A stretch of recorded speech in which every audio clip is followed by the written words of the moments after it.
اصحاب پرسیدن یا رسول الله و ما جلاؤها، چی کار کنیم که دلهای ما نورانی شود، منور شود؟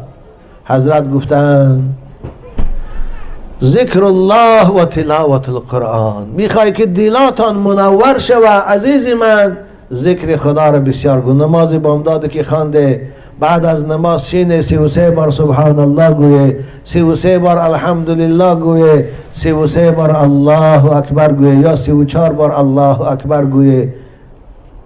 این تسبیح است که حضرت برای فاطمه سلام الله علیها تعلیم دادن. عزیزی من شاید گویه که این ملایشان هم مستن، رنگ ما کار کنن خوشان هم تسبیح نمیگوین. شاید بعضی هم تو میگفتی گسته درست، اما دوستای خدا که این تسبیح ها رو برای ما وظیفه داشتن اونا هم کار میکردن.